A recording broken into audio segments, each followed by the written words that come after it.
बरसात का मौसम दस्तक दे चुका है और ऐसे मौसम में लोग कंस्ट्रक्शन के काम से ज्यादातर परहेज ही करते हैं। वजह यह है कि पानी के कारण मसाला सूख नहीं पाता और जब तक मसाला नहीं सूखता तब तक कोई ढांचा ठीक से खड़ा नहीं हो सकता।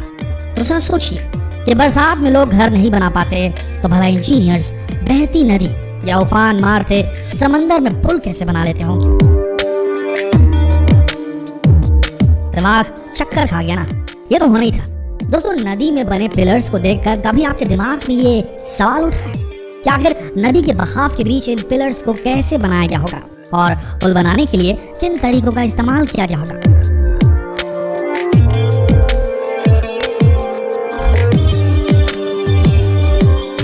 अगर ये सवाल आपको परेशान कर रहे हैं तो आपके तमाम सवालों का जवाब हमारे इस वीडियो में छिपा है। अंत तक बने रहिए।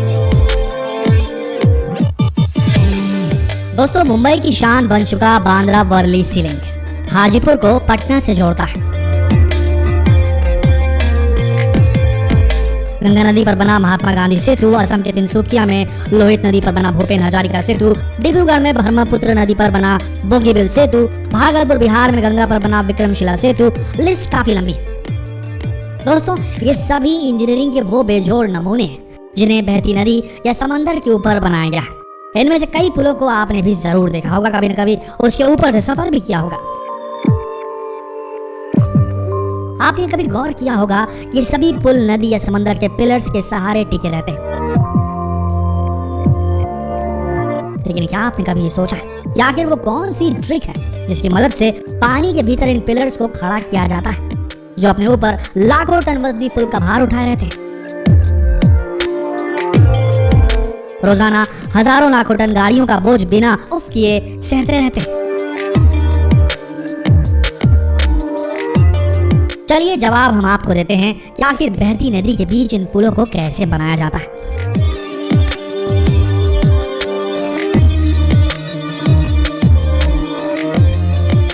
चलिए सबसे पहले ये जान लेते हैं कि नदी पर बनने वाले पुल कई तरीके के होते हैं, जैसे बीम ब्रिज पुल, suspension bridges, arch bridges, movable bridges. दोस्तों, इंजीनियरिंग डिजाइन के बेस पर ब्रिज को कई कैटेगरीज में बांटा जा सकता है। ब्रिज का कंस्ट्रक्शन भी लोकेशन के आधार पर किया जाता है, यानी एक ही टाइप का ब्रिज हर लोकेशन पर बनाना पॉसिबल नहीं, इसलिए जगह के हिसाब से ही ब्रिज बनाए जाते हैं। आमतौर पर पानी के ऊपर ब्रिज बनाना जमीन पर पुल बनाने से कहीं ज्यादा मुश्किल होता है। नदियों या समंदर में पिलर वाले पुल बनाने के लिए पहले कुछ अहम बातों पर ध्यान दिया जाता है, जैसे पानी की गहराई, पानी के बहने की स्पीड, पानी के नीचे की मिट्टी की क्वालिटी, ब्रिज बनाने पर पड़ने वाला भार और ब्रिज बनने के बाद उस पर चलने वाली गाड़ियों का वजन। इन सभी मुद्दों पर ब्रिज बनाने से पहले गहरा रिसर्च किया जाता है। इस रिसर्च के बाद ही पुल बनाने का काम शुरू होता है। ऐसा नहीं है कि नींव डालने का काम सिर्फ इमारत बनाने के दौरान ही होता है। दरअसल पानी पर पुल बनाने के लिए भी नींव डाली जाती है और पूरे प्रोजेक्ट के आधार पर नींव को लेकर भी पहले ही प्लान बना लिया जाता है। वैसे पानी के बीच में रखी जाने वाली नींव को कॉफर डैम कहते हैं।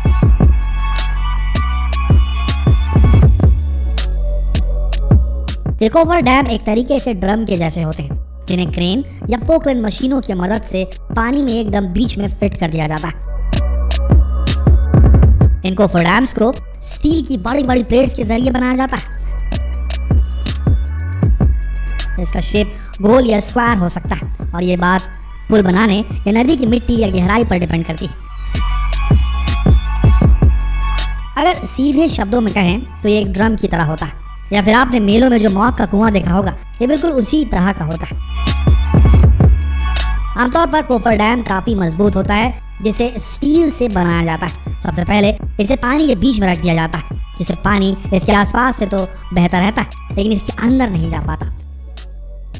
जैसे किसी ग्लास में एक स्ट्रॉ को रख दिया गया हो, हालांकि बाद में इसमें से पानी जो भर जाता है उसे बाहर निकाल दिया जाता है और इस कॉफर डैम में नीचे की मिट्टी दिखाई देने लगती है। इसके बाद ही वहाँ पिलर बनाने का काम शुरू होता है। इसके अंदर जाकर इंजीनियर्स काम करते हैं और फिर सबसे पहले मजबूत पिलर खड़ा किया जाता है। फिर पिलर बनने के बाद ब्रिज का बाकी काम शुरू होता है।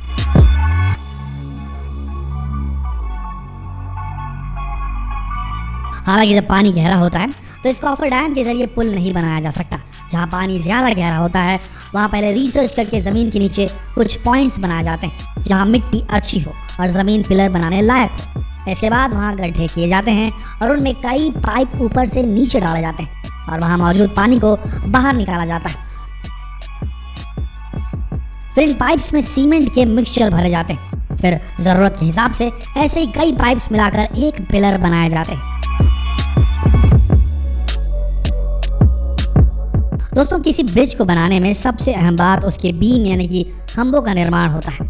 इसे बीम बनाने में काफ़ी सावधानी बरती जाती है। अब देखिए कि पुल कैसे तैयार होता है। दरअसल पुल बनाते वक्त आधे से ज़्यादा काम दूसरी साइड पर चलता रहता है जहाँ पुल के ब्लॉक्स वगैरह बनाए जाते हैं। जैसे जैसे पानी के भीतर खंभे तैयार होते रहते हैं वैसे वैसे उनके ऊपर की रोड भी तैयार होती रहती है। ये सीमेंट और कंक्रीट के बड़े बड़े ब्लॉक्स होते हैं, प्री मेड ब्लॉक्स होते हैं जो पहले बनाए जाते हैं किसी और जगह, जिन्हें किसी दूसरी साइड पर तैयार किया जाता है। फिर इन्हें बड़ी बड़ी मशीनों की मदद से पुल की साइड पर पहुंचा दिया जाता है। बड़े बड़े सीमेंट ब्लॉक्स को पुल तक पहुंचाने के लिए कई बार बड़ी बड़ी नावों का भी सहारा लिया जाता है। ऐसा करने के बाद एक से दूसरे पिलर के बीच इन ब्लॉक्स को सेट करने का काम शुरू होता है और इसी तरह स्टेप बाय स्टेप एक ब्रिज बनकर तैयार होता है।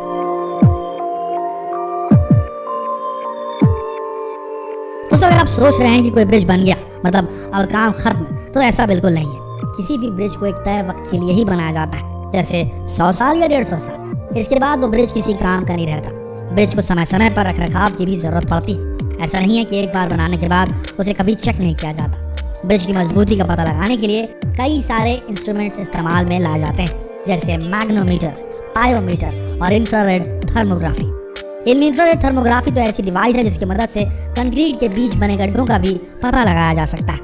लिहाजा इसकी मदद से समय समय पर ब्रिज के खंभों की जांच आसानी से हो जाती है और अगर कहीं कोई गड़बड़ मिलती है तो उसे वक्त रहते दुरुस्त कर लिया जाता है।